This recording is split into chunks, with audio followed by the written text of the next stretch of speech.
Welcome back to my channel knowledge Guruji. तो आज के इस वीडियो में हम लोग करेंगे राजस्थान चतुर्थ श्रेणी की जो वैकेंसी है उसके लिए हिंदी के इंपॉर्टेंट क्वेश्चन देखेंगे।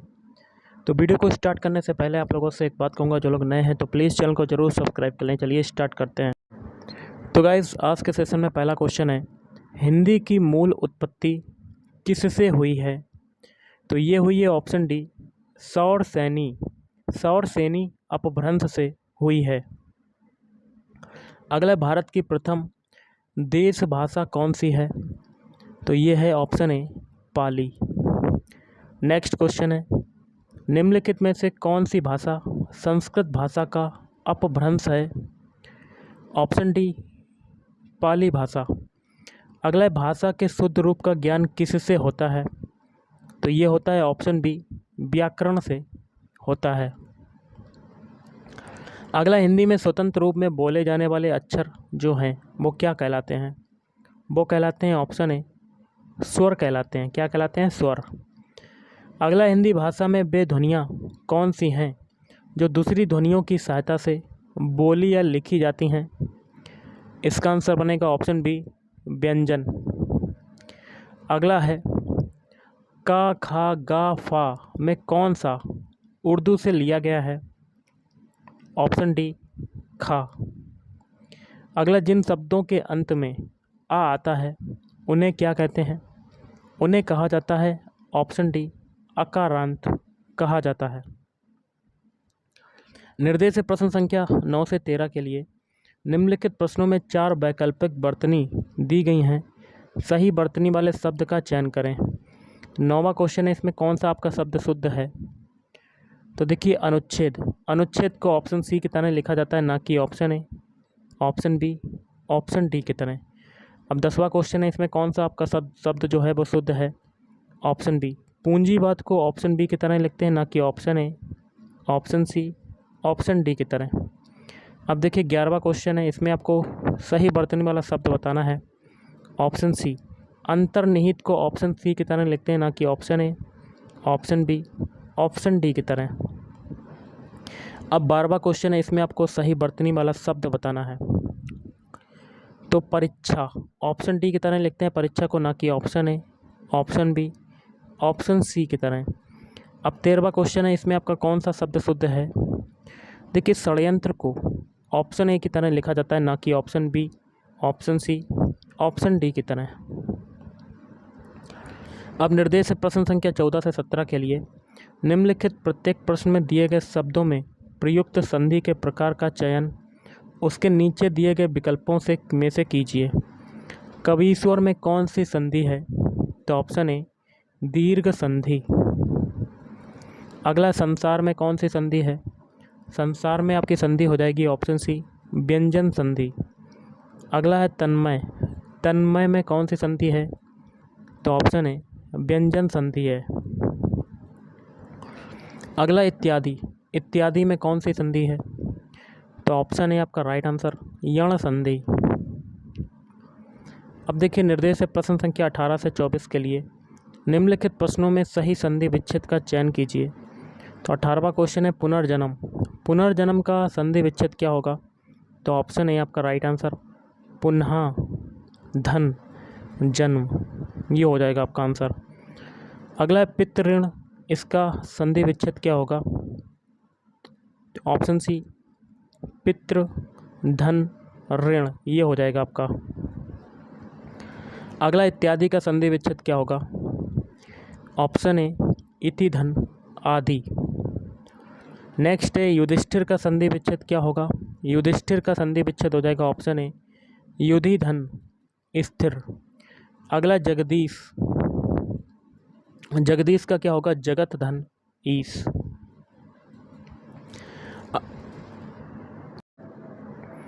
अगला है, कनकटा का संधि विच्छेद क्या होगा?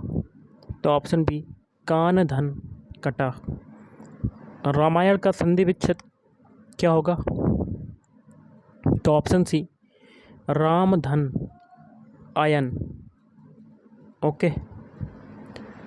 निर्देश है प्रश्न संख्या 25 से 28 के लिए निम्नलिखित प्रत्येक प्रश्न के लिए उसके नीचे दिए गए विकल्पों में से उपयुक्त समास छांटिए। तो दशानन में कौन सा समास है? दशानन में समास हो जाएगा ऑप्शन बी, बहुब्रीहि समास। अगला रोग पीड़ित, रोग से पीड़ित, तो इसमें कौन सा समास होगा? ऑप्शन डी, तत्पुरुष समास। अगला है प्रतिमान। प्रतिमान में देखिए प्रति उपसर्ग आ रहा है आपका, तो जिसमें उपसर्ग यूज होता है तो उसमें कौन सा समास होता है? ऑप्शन बी, अव्ययी भाव समास। अगला है वीर पुरुष, इसमें कौन सा समास है? ऑप्शन बी, तत्पुरुष समास। अगला है निर्देश है प्रश्न संख्या 29 से 33 के लिए, नीचे लिखे प्रत्येक वर्ग में दिए गए विकल्पों में से तत्सम शब्द का चयन करें। तत्सम शब्द मतलब संस्कृत का शब्द।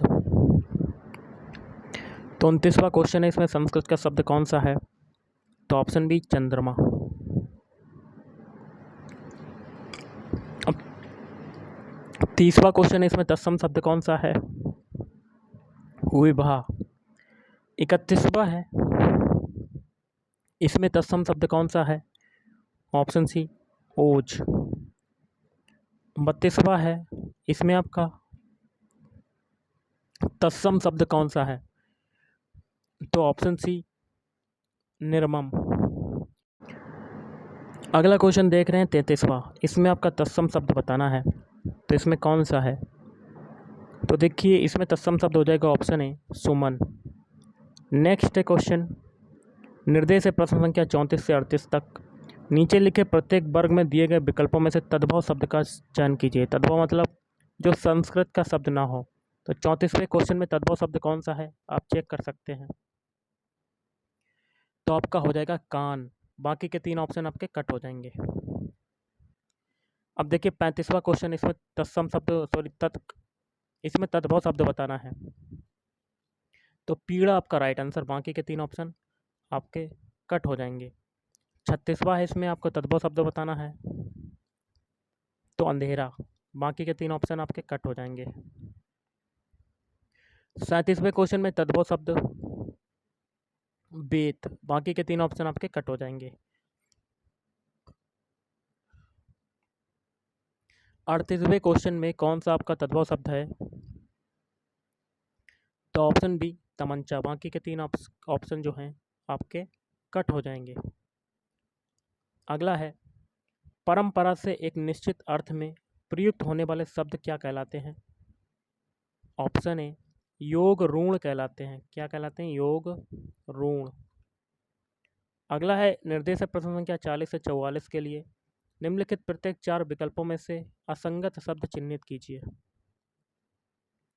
मतलब 3 ऑप्शन आपके सेम होंगे कहीं ना कहीं और एक अलग होगा, बेमेल आपको बताना है। 40वें में आपका असंगत कौन सा है? तो आधी। बाकी के 3 ऑप्शन का संबंध एक ही होता है, शारीरिक, दैहिक, मानसिक, इन तीनों का मतलब लगभग एक ही होता है। 41 में आपका कौन सा बेमेल है? तो घर। बाकी के 3 ऑप्शन प्रियजन, परिवार और बच्चे, ये तीनों एक ही श्रेणी में आ जाएंगे। 42वें में बेमेल कौन सा है? मस्तक। और बाकी जैसे कि सिर, शीश और शीर्ष, ये तीनों का मतलब एक ही होता है। 43 में कौन सा होगा बेमेल? तो नेत्र। बाकी के 3 जैसे निगाह, दृष्टि, नज़र, इन तीनों का मतलब एक ही होता है। 44वें में आपको बताना है बेमेल समस्या, जटिलता, कठिनाई, इन तीनों का मतलब एक ही होता है, लेकिन खेद आपकी अलग चीज़ है, तो ये आपका क्या हो जाएगा? बेमेल हो जाएगा। निर्देश है प्रश्न संख्या 45 से 49 के लिए, निम्नलिखित शब्दों के उपयुक्त पर्यायवाची छांटिए। स्वर्ग का पर्यायवाची क्या होता है? तो ऑप्शन डी, घौ। कुबेर का पर्यायवाची क्या होता है? तो ऑप्शन सी, धनाधिप। रात्रि का पर्यायवाची क्या होता है? ऑप्शन डी, विभावरी। भागीरथी का क्या होता है पर्यायवाची? तो ऑप्शन बी, गंगा। विद्युत का पर्यायवाची? ऑप्शन बी, दामिनी। निर्देश है प्रश्न संख्या 50 से 56 के लिए, निम्नलिखित शब्दों के लिए दिए गए विकल्पों में से सही विलोम शब्द छांटिए। सामंजस्य का विलोम शब्द क्या होगा? तो ऑप्शन ए, विवाद। ओजस्वी का विलोम शब्द निस्तेज। पराक्रम का विलोम शब्द क्या होगा? तो ऑप्शन ए भीरुता। हर्ष का विलोम शब्द क्या होगा? विषाद। अगला है क्रोध का विलोम शब्द क्या होगा? कृपा। उत्तेजित का विलोम शब्द शांत। रंक का विलोम शब्द क्या होगा? धनवान। अब निर्देश है प्रश्न संख्या 57 से 63 के लिए। निम्नलिखित वाक्यों के लिए दिए गए विकल्पों में से उचित पद छांटिए। क्वेश्चन है, वह बालक जिसे गोद लिया गया हो उसको क्या कहेंगे? दत्तक। अगला, जिसको प्रसन्न करना कठिन हो उसको क्या कहते हैं? ऑप्शन सी दुराराध्य। अगला, पाप करने के बाद स्वयं दंड पाना तो क्या कहलाता है? प्रायश्चित। जिसका इलाज ना हो सके उसको कहेंगे असाध्य। जो धन को व्यर्थ व्यय करता हो उसको क्या कहेंगे? अपव्ययी। जो काम ना करना चाहे उसको क्या कहेंगे? अकर्मण्य। जिसे ना देख सके, ना सुन सके, ना छू सके वो क्या वो कहलाएगा अगोचर। अब निर्देश है प्रश्न संख्या 64 से 69 के लिए। निम्नलिखित प्रत्येक वाक्य के लिए उसके नीचे दिए गए विकल्पों में से उसके प्रकार को चिन्हित कीजिए। जैसे कि 64वां क्वेश्चन है, मजदूर मेहनत करता है किंतु उसके लाभ से वंचित रहता है। ये कौन सा वाक्य है? ऑप्शन सी संयुक्त वाक्य। अगला, जिधर धुआं दिखाई दिया सब लोग उधर ही दौड़ पड़े। ये कौन सा वाक्य है? दो वाक्य आपके जुड़े हैं तो मिश्र वाक्य हो जाएगा। मैंने कहा कुछ और उसने सुना कुछ और, तो ये कैसा वाक्य है? तो ये हो जाएगा मिश्र वाक्य। अगला है, व्यवहार में वह बिल्कुल वैसा ही जैसे उसके पिताजी। यह है आपका वाक्य कैसा है? मिश्र वाक्य। अगला, सत्संग करो सदाचारी बनो। ये कैसा वाक्य है? विधिवाचक। अगला है, प्रथम आने की कौन कहे उससे परीक्षा पास भी नहीं की जाती। ये कैसा वाक्य है? संयुक्त वाच्य। निर्देश है प्रश्न संख्या 70 से 74 के लिए। निम्नलिखित प्रत्येक वर्ग में दिए गए 4 विकल्पों में से शुद्ध वाक्य का चयन करें। 70वां क्वेश्चन पहला है, वह दंड देने योग्य है। यह वाक्य आपका गलत है। वी है, वह दंड के योग्य है। ये आपका सही हो जाएगा। बाकी के नीचे वाले 2 ऑप्शन आपके कट। 71वां क्वेश्चन है, इसमें आपका कौन सा शुद्ध है? देखिए, भारत में अनेकों जातियाँ, ये गलत है। भारत में अनेक जातियाँ, ये आपका सही हो जाएगा। तो ऑप्शन बी आपका राइट आंसर। बाकी के 3 ऑप्शन जो हैं वो कट हो जाएंगे। 72वां क्वेश्चन, इसमें आपका कौन सा शुद्ध वाक्य है? फल बच्चे को काट कर खिलाओ, ये भी गलत। बच्चे को काट कर फल खिलाओ, ये भी गलत। बच्चे को फल काट कर खिलाओ, ये आपका सही हो जाएगा। ओके। अगला है 73वें में कौन सा होगा? उसे अनुत्तीर्ण की होने की आशा, ये गलत है। उसे अनुत्तीर्ण होने की आशंका, ये आपका वाक्य शुद्ध हो जाएगा। 74वां क्वेश्चन, इसमें आपका कौन सा है? कल पाठ पढ़कर आइए, ये गलत है। पाठ पढ़कर कल आए, ये सही है आपका। तो option B is right answer. निर्देश है प्रश्न संख्या 85 से 75 से 85 तक। निम्नलिखित मुहावरों अथवा लोकोक्तियों के लिए उचित विकल्प चुनिए। जैसे कि अंगूठा दिखाना, इसका मतलब क्या होगा? देने से इनकार करना। अगला, अंधे के हाथ बटेर लगना, इसका मतलब क्या होगा? भाग्य से कोई वस्तु मिल जाना। अगला, आंख लगना, इसका क्या होगा? ऑप्शन सी नींद आना। औंधी खोपड़ी, इसका मतलब क्या होगा? मूर्ख होना। अगला, कान का कच्चा, इसका मतलब क्या होगा? शीघ्र विश्वास कर लेने वाला। अगला, घाट घाट का पानी पीना, तो ऑप्शन डी अनुभवी होना। आ बैल मुझे मार, इसका मतलब क्या होगा? तो ऑप्शन है जानबूझकर मुसीबत में पड़ जाना। अगला, ढाक के भाई 3 पात होना, इसका मतलब क्या होगा? सदा एक सा। 99 के फेर में पड़ना, तो ऑप्शन है धन कमाने में लगा रहना। हथेली पर सरसों नहीं जमती, इसका मतलब क्या होगा? ऑप्शन बी काम के लिए समय चाहिए, जब चाहो तब काम नहीं हो सकता। अगला, हींग लगे ना फिटकरी, रंग भी चोखा होए, इसका मतलब क्या होगा? बिना मेहनत फल पाना। अगला, निम्नलिखित में से किसे रसराज कहा जाता है? तो ऑप्शन है श्रृंगार। अगला है, निम्नलिखित प्रत्येक गद्यांश को समझकर सही छंद छांटिए। जैसे कि जो जग हित पर प्राण निछावर है कर पाता, जिनका तन है किसी लोक हित में लग जाता। तो इसमें आपका कौन सा छंद है? तो इसका आंसर बनेगा ऑप्शन बी, रोला छंद। अगला है, श्री गुरु चरण सरोज रज, निजमन मुकुर सुधार, बरनौ रघुबर बिमल जस, जोदायक फल चार। इसमें कौन सा छंद है? ऑप्शन है दोहा छंद। अगला है, निम्नलिखित प्रश्नों में दिए गए वाक्यों में प्रयुक्त अलंकार के भेद का चयन कर उसके नीचे दिए गए विकल्पों में से करना है। जैसे है, बीती विभावरी जागरी, अंबर पनघट में डुबो रही, तरा घट ऊषा नागरी। इसमें आपका कौन सा हो जाएगा? रूपक अलंकार। अगला है, फूले कास सकल मही छाई, जनु बरसा ऋतु प्रकट बुढ़ाही। तो इसमें उत्प्रेक्षा अलंकार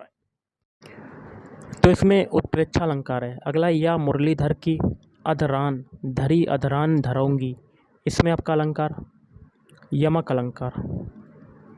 निर्देश है प्रश्न संख्या 92 से 100 के लिए। निम्नलिखित प्रश्नों में दी गई रचना के रचयिता के नाम का चयन कीजिए और दिए गए 4 विकल्पों में से करना है। जैसे कि गबन, गबन किसकी रचना है? तो ऑप्शन सी, मुंशी प्रेमचंद। कुरुक्षेत्र, ये हो जाएगा रामधारी सिंह दिनकर। चित्रलेखा, तो भगवती चरण वर्मा की रचना। यामा किसकी रचना है? तो ऑप्शन बी, महादेवी वर्मा। अगला, गीतांजलि के रचयिता कौन है? रविन्द्रनाथ टैगोर। अगला है, काव्य क्षेत्र में प्रबंध शिरोमणि की उपाधि किसे दी गई है? मैथिली शरण गुप्त। बच्चन जी ने प्रथम बार जीवन और मानवीयता के प्रति अपने प्रौढ़ भावों की वाणी किस कृति में दी है? प्रणय पत्रिका। अगला, नीचे दिए गए अवतरण के रचयिता के नाम का चयन कीजिए। जाकी रही भावना जैसी, प्रभु मूरत देखी तिन तैसी।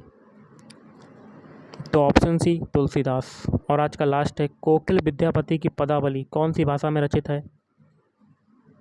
मैथिली। तो गाइस, आज के वीडियो में इतना ही। थैंक यू, धन्यवाद।